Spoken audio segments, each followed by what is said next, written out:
Nasaan ang Phoenix Army? MPL Philippines, ipakita nyo ang lakas ng Pinas! Sa kwento kung kaninong liwanag ang mas magniningning, aabutin tayo sa Game 5 para ipakita ng Aurora Gaming at ng TNC Pro Welcome Team to Mobile ang kanilang Legends. lakas. Ito na ang pinakauling laban. Kung sinong manalo dito, ay mag-a-advance into the upper bracket finals. Kung babalikan natin ilang oras bago magsimula itong match na to, this is a number 1 seed against the 5th seed. At natural na underdogs ang TNC dito sa laban na to, pero pinakita nila ang lakas ng Phoenix Fire, pinakita nila ang lakas ng Phoenix Army. At ngayon nasa kahuli-huling laban tayo. Umabot sa puntong 0 parehas ang counter index. Patunay lang na walang nakakalamang. 50-50 na lang. Pindutan na naman. Mukhang magiging mainit na naman ang laban na ito. Katulad kanina na first 1 minute, 2 minutes ng laban, meron na agad nagkakapatayan. Pero ngayon, titignan natin kung ganun din ba ang magiging kwento dito para sa huling laban ng seryeng ito. Lalong-lalo na for TNC Pro Team, napaabot na nila up to game number 5. Pinapakaba na nila ngayon ang Aurora na kung saan nung regular season nga isang beses lamang natalo in a series. Pero tingnan natin ang lakas pa rin dito ng Aurora kasi si Demon Kite. Pinapagamit na ng Shadow just to give pressure against Lancet. Na-force agad yung flicker dito ng isang Lunox. Pwede lang ulitin yung pagdalaw na yon. Maya-maya lamang. Akala ko nga itutuloy na ni Demon Kite yung Shadow Kill. Pero hindi na rin dahil naka-counter nga ng flicker mechanic at maaaring makaligtas. In this turtle, pwede niyang gamitin ang ulti-retry combo.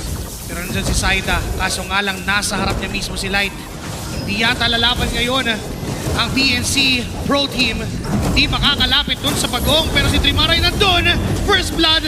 Makukuha ni Saida itong si Light. Pero si Demon Kite ang kukuha ng pagong. So palitan lang. Turtle para dito sa Aurora at kill naman na makukuha ng TNC Pro Team.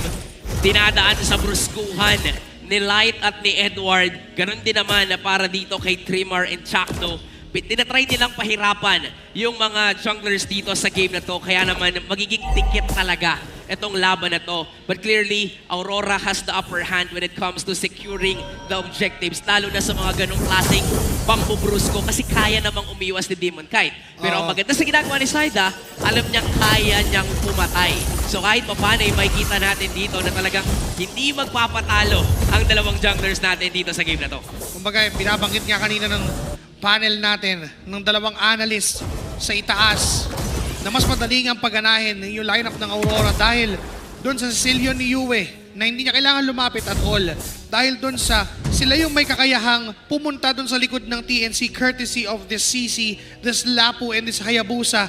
In comparison with TNC, kailangan pag nag-commit sila all in, kailangan may resulta kasi kung wala, maaari silang malugi doon sa palitan. Alam mo yun yung gusto ko din pag-usapan natin Kasi merong Brody dito na gagamitin.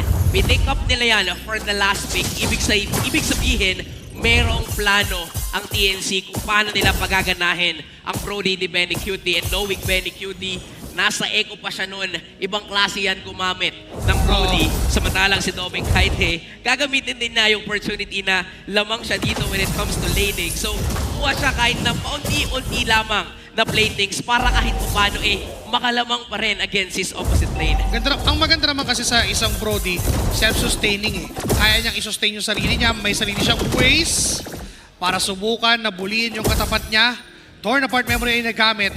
Pero hindi naman enough yun para patayin itong si Doming Kite. And yung sinasabi natin, hindi siya kailangang problemahin ng TNC at all. Grabe din yung laban na to, no? Kung gaano kainit at gaano kagulo yung kanina. Ngayon masyadong kalmado.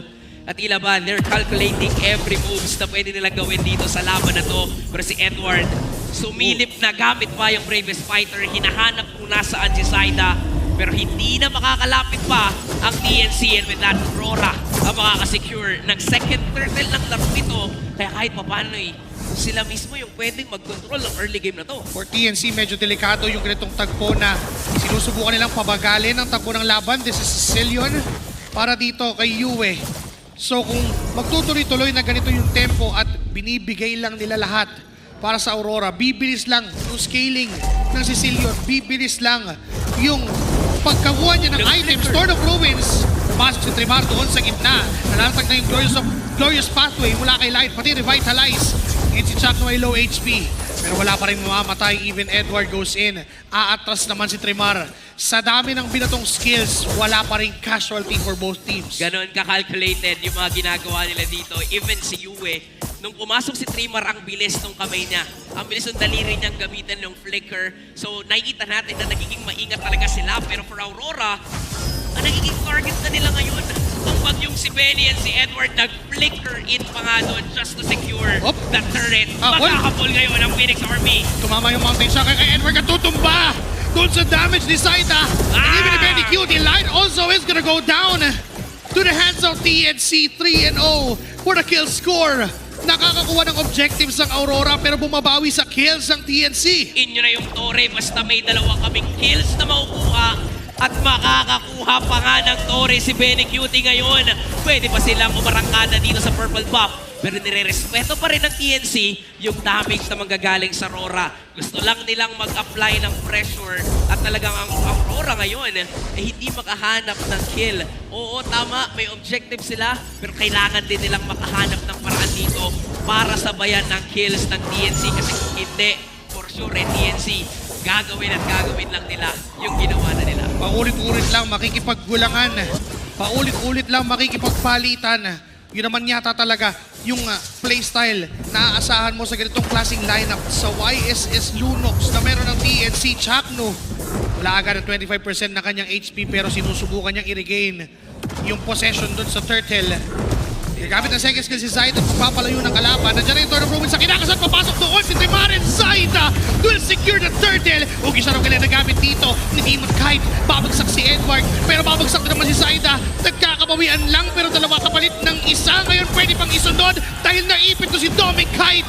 At tutumba sa kamay ni Benny Cutie. 3 plus the Turtle to 1. Lamang pa rin ang TNC. Ibang klase ang Phoenix Army ngayon. Imagine, yung 6 kills na nakuha nila, 6 times present din si Lancy.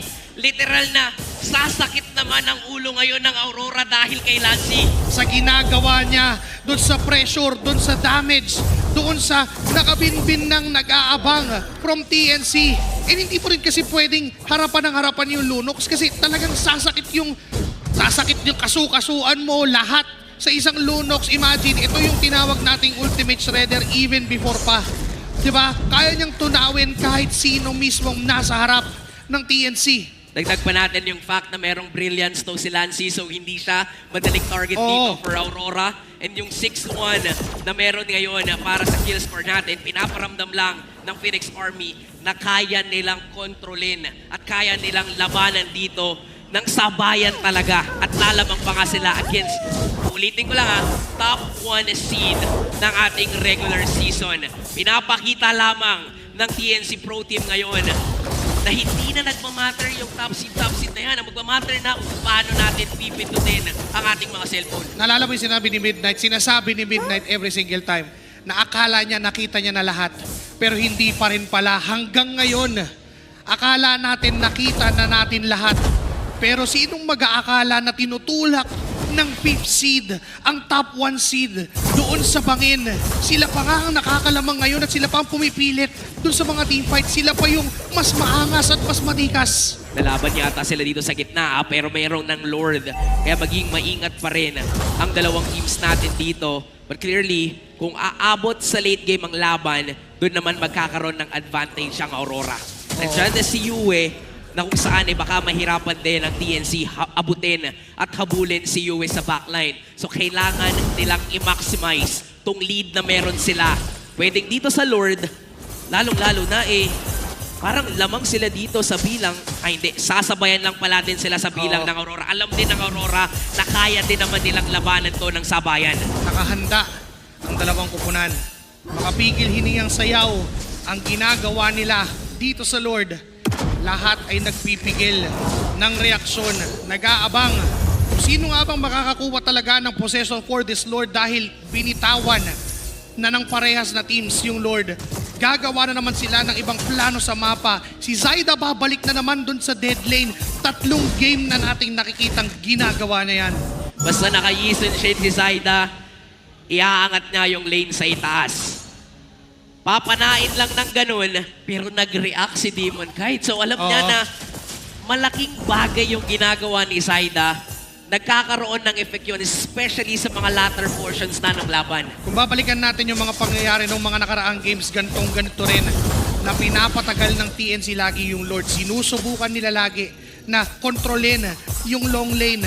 And nagsa-stack up yun for TNC. Kapag gusto na nilang kunin yung Lord, lamang pa sila dun sa long lane. And this time, nag-react na yung Aurora. Gumawa na sila ng paraan para di na maulit yon. Pero si Tremar, may magandang pwesto. Mukhang iba-burst down yung Lord. Naghahanda naman ng TNC na sumabay. Binitawan na naman yung Lord. At muli na namang gagawa ng play sa ibang pwesto sa mapa. Naglolokohan lang sila kung sino nga hawak ng Lord. Ayaw naman talaga nilang kunin yan. Ang gusto nila, humanap ng paraan para makakita ng pwedeng laban. Wait out na naman para sa Lord. Pero naalala nyo kanina, may ginawa ang TNC na hindi nila pinatagal na kunin yung Lord. Pinilisan nila. Kaso lang, kumpleto ngayon dito ang Aurora, pero sumisilip na si Shakto. Tinatry niya nang umamba against the members of Aurora Gaming.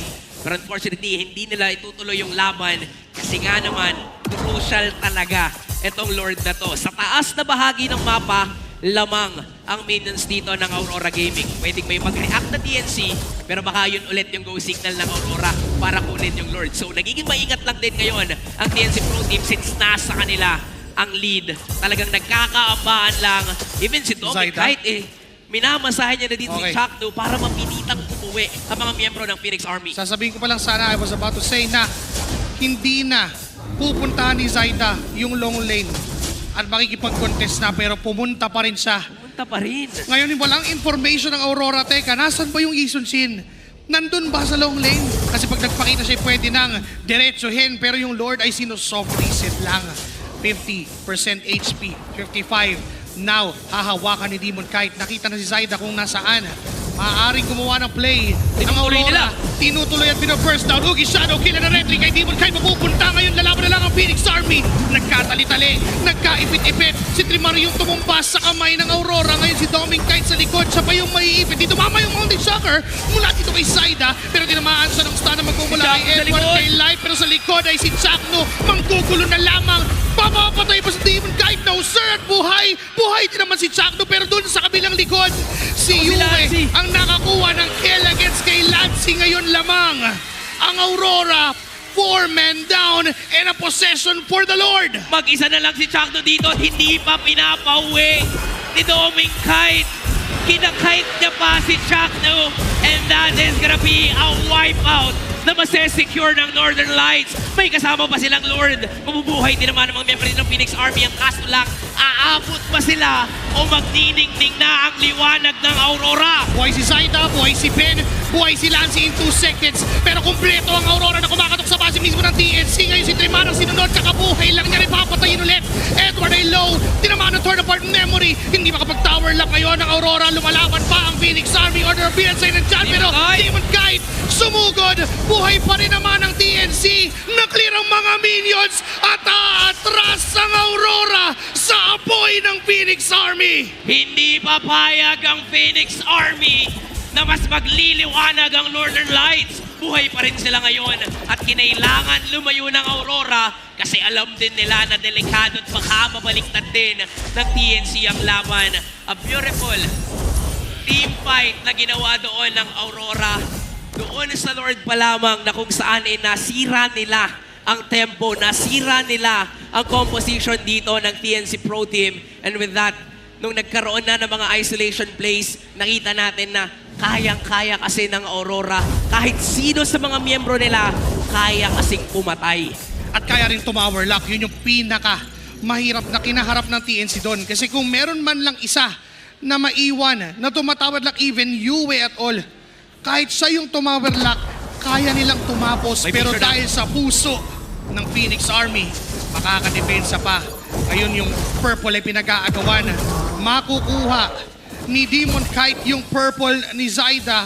35 seconds bago magka-Lord. Matagal-tagal pa, oo. Pero kung usapang control sa mapa, lamang ang minion wave ng Aurora. 27 seconds. Magsiset up na muli sa isang Lord Dance ang dalawang opunan. Umaabot na nga rin tayo sa point na even yung purple buff, gagamitan nila ng retry. Parang magiging Lord Dance kasi yun kung hindi pa kukunin basta-basta ni Demon Kite. And yes sir, pwede lang ibigay yun kay Yue. Pero since nakaabang kasi doon ng TNC, might as well yung kanila na lang mismo yung ibigay kay Yue. Since 15 minutes na tayo dito sa laban na to, and si Yue still 105 KDA, magiging carry talaga si Yue sa late game. Pero hindi, magiging selfish muna si Demon Kite. Sa kanya muna yung purple buff. Mamaya na yung purple buff mo, Yue. Uy! Magmamadali yata dito ang Aurora. Gamit na ng Mountain Shock. Hindi makakalapit. Hinaharangan lang nila itong mga members dito ng TNC Libre.